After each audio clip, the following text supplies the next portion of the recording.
Saudari-saudara yang terkasih di dalam Tuhan Yesus, marilah kita berdoa. Dalam nama Bapa dan Putra dan Roh Kudus. Amin. Bapa kami yang ada di surga, dimuliakanlah namamu. Datanglah kerajaan-Mu dan jadilah kehendak-Mu di atas bumi seperti di dalam surga. Berilah kami rezeki pada hari ini, dan ampunilah kesalahan kami, seperti kami pun mengampuni yang bersalah kepada kami. Dan janganlah masukkan kami ke dalam pencobaan, tetapi bebaskanlah kami dari yang jahat. Ya Tuhan Yesus, Juru Selamat kami satu-satunya. Terima kasih untuk pemeliharaan, penjagaan dan berkat-berkat-Mu pada hari kemarin. Dan terima kasih untuk nafas kehidupan serta hari yang indah hari ini. Ampunilah segala perbuatan, tindakan, pikiran, perasaan yang kami lakukan sehingga mengakibatkan dosa-dosa. Ampunilah dengan kerahiman-Mu. Ya Tuhan Yesus, berikanlah kerinduan kepada kami untuk menyambut tubuh dan darah-Mu dalam sakramen Maha Kudus dalam misa Ekaristi, baik misa online ataupun misa offline. Ya Roh Kudus, hadirlah saat ini untuk memimpin dan membimbing kami dalam membaca firman Tuhan Yesus, sehingga kami dapat mengerti maknanya dan dapat kami laksanakan dalam kehidupan kami sehari-hari di tengah masyarakat kami. Amin. Dalam nama Bapa dan Putra dan Roh Kudus. Amin. Tuhan bersamamu dan bersama rohmu. Inilah Injil suci Yesus Kristus menurut Matius pasal 2 ayat 13 sampai dengan 18, dengan perikop penyingkiran ke Mesir. Dimuliakanlah Tuhan. Setelah orang-orang Majus itu berangkat, nampaklah malaikat Tuhan kepada Yusuf dalam mimpi dan berkata, "Bangunlah, ambillah anak itu serta ibunya, larilah ke Mesir, dan tinggallah di sana sampai aku berfirman kepadamu. Karena Herodes akan mencari anak itu untuk membunuh dia." Maka Yusuf pun bangunlah. Diambilnya anak itu serta ibunya malam itu juga, lalu menyingkir ke Mesir, dan tinggal di sana hingga Herodes mati. Hal itu terjadi supaya genaplah yang difirmankan Tuhan oleh Nabi, "Dari Mesir kupanggil anakku." Ketika Herodes tahu bahwa ia telah diperdayakan oleh orang-orang Majus itu, ia sangat marah.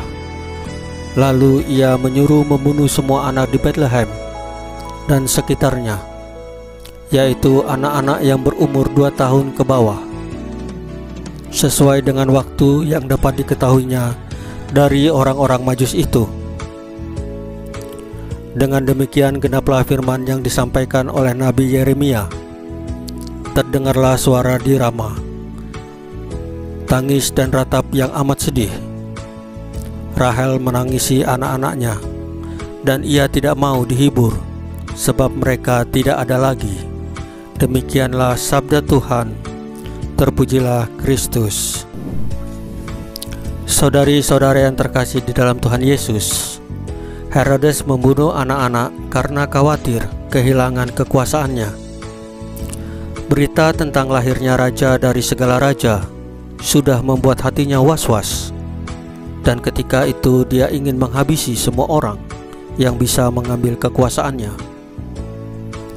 Karena merasa ditipu 3 orang Majus dari timur, Herodes secara membabi buta membunuh semua anak berumur 2 tahun ke bawah.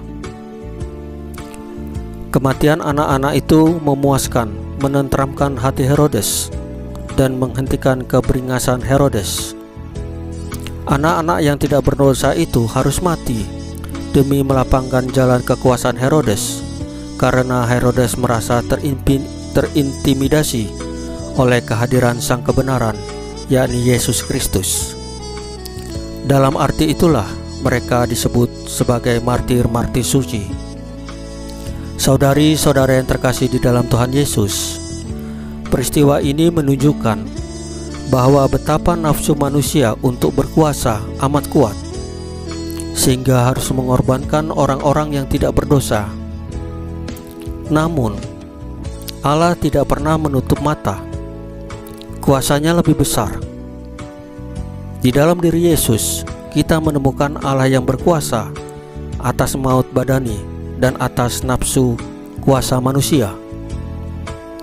Pesta kanak-kanak suci ini menunjukkan bahwa kejahatan tidak bisa mengalahkan kebaikan, kegelapan tidak bisa menang atas terang. Kekuasaan jahat selalu tidak tenang bila ada kekuatan baik yang berkembang, dan karena itu yang jahat ingin menghancurkan yang baik.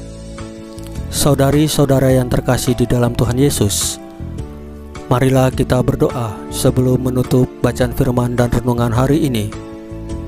Dalam nama Bapa dan Putra dan Roh Kudus. Amin. Ya Allah, berilah kami keberanian untuk membela dan melindungi yang baik dan yang benar. Bukalah mata iman kami untuk mampu melihat dan menjaga keluhuran hidup yang Engkau berikan. Salam Maria, penuh rahmat, Tuhan sertamu.